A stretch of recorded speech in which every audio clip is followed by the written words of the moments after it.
Dear friends and students, you are listening to the book Glimpses of World History by Pandit Jawaharlal Nehru. Chapter 26, The Chinese and the Hans. April 3rd, 1932. In my letters to you last year from Naini, I wrote to you something about the early days of China, of the settlements on the Huanghe River, and of the early dynasties, the Xia, the Shang or Yin, and the Zhou, how the Chinese state gradually grew up and a centralized government was developed during these vast periods of time. There followed a long period then, still nominally under the Zhou dynasty, when this process of centralization stopped and there was disorganization. Petty rulers of local areas became practically independent and quarreled with each other. This unfortunate state of affairs lasted for several hundred years. Everything in China seems to run into several hundred or 1,000 years, till one of these local rulers, the Duke of Qin, managed to drive out the ancient and effete Zhou dynasty. His descendants are called the Ch'in Dynasty, and it is interesting to note that the name China is derived from this Qin. The Qins began their career thus in China in 255 BC. 13 years previously, Ashoka had begun his reign in India. We are thus now dealing with the contemporaries of Ashoka in China. The first three Qin emperors had very short reigns. Then, in 246 BC, came the fourth, who was in his own way a remarkable man.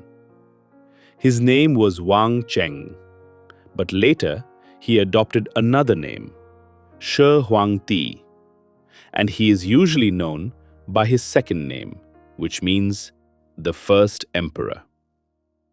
He had evidently a very high opinion of himself and his times, and was no respecter of the past. Indeed, he wanted people to forget the past and to imagine that history began with him, the great first emperor. It mattered little that there had already been successive emperors in China for more than 2,000 years.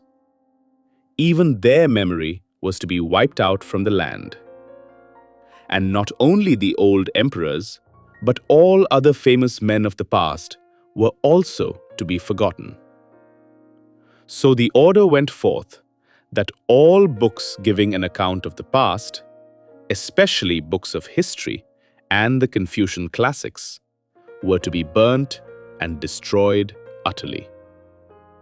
The only books accepted were books on medicine and some sciences.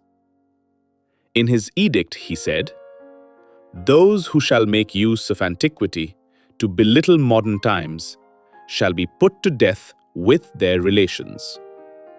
And he kept his word. Hundreds of scholars who tried to hide books which they loved were buried alive.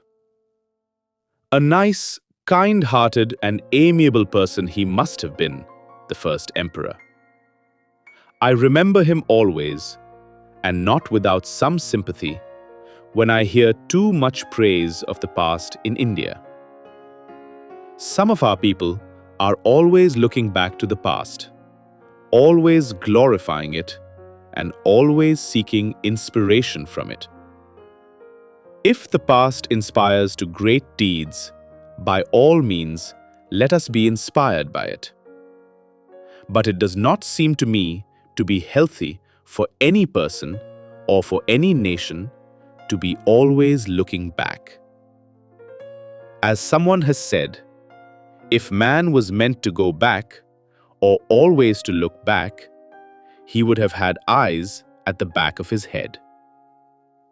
Let us study our past by all means, and admire in it whatever is worthy of admiration. But our eyes must always look in front, and our steps must go ahead. Undoubtedly, Shih Huang-ti acted in a barbarous way by having the old books and the readers of those books burnt, or buried. And the result was that almost all his work ended with him. He was the first emperor, to be followed by a second and a third, and so on till the end of time. Such was his intention. And yet, of all China's dynasties, the Qin was the shortest. Many of these dynasties, as I have told you, lasted hundreds and hundreds of years. One of them, the predecessor of the Qins, lasted as much as 867 years. But the great Qins rose and triumphed, and ruled a powerful empire, and decayed and ended, all in a brief 50 years. Shih Huang-ti was to have been the first of a great line of powerful emperors. And yet, 3 years after his death, in 209 BC, his dynasty came to an end. And soon, after all, the books and the classics of Confucius were dug out of hiding and took the same pride of place as before. As a ruler, Shih Huang-ti was one of the most powerful that China has had. He put an end to the pretensions of the numerous local rulers, destroyed feudalism, and built up a strong central government. He conquered the whole of China and even Annam. It was he who started building the Great Wall. This was an expensive job. But the Chinese apparently preferred spending money over this wall, which was to protect them from foreign enemies, to keeping a large standing army for defense. The wall could hardly prevent a big invasion. All it did was to stop petty raids. It shows, however, that the Chinese wanted peace and, in spite of their strength, were not lovers of military glory. Shih Huang-ti, the first emperor, died, and there was hardly a second of that dynasty to follow. But from his day, China has always had a tradition of unity. Another dynasty then comes upon the scene, the Han dynasty. This flourished for over 400 years, and among the early rulers was a woman empress. Sixth of the line was Wu Ti, who was also one of China's most powerful and famous rulers. He was emperor for over 50 years. He defeated the Tatars, who were continually raiding the north. From Korea in the east, right up to the Caspian Sea in the west, the Chinese emperor was supreme, and all the tribes of Central Asia acknowledged him as their overlord. Look at the map of Asia, and you will have some idea of the tremendous extent of his influence and of the power of China in the 1st and 2nd centuries before Christ. We read a great deal of the greatness of Rome during this period, and one is apt to think that Rome overshadowed the world.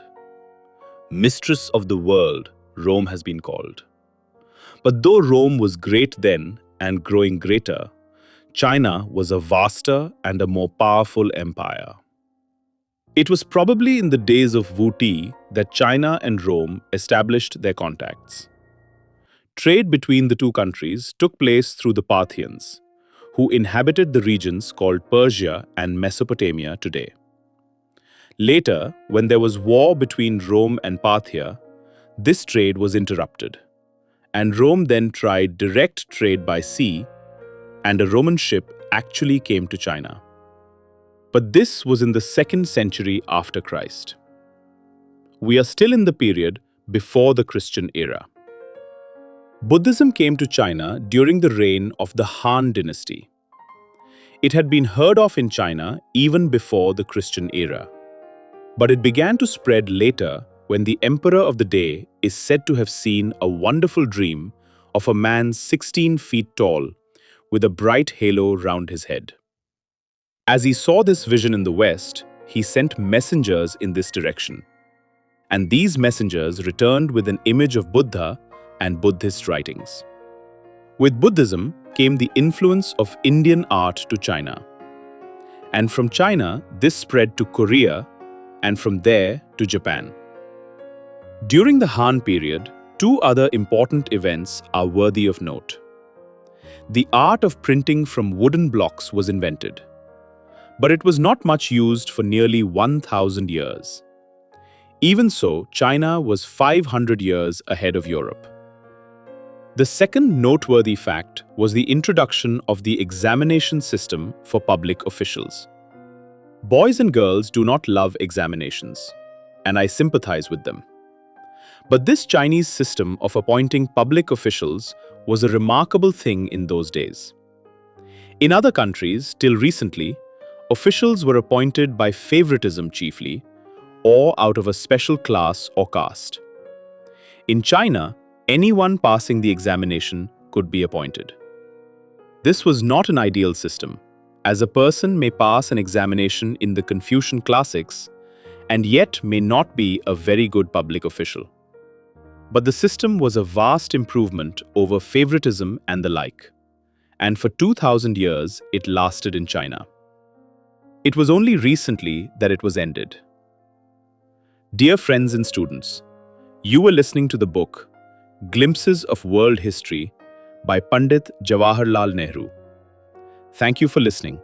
Please subscribe the channel. Let's meet in the next episode.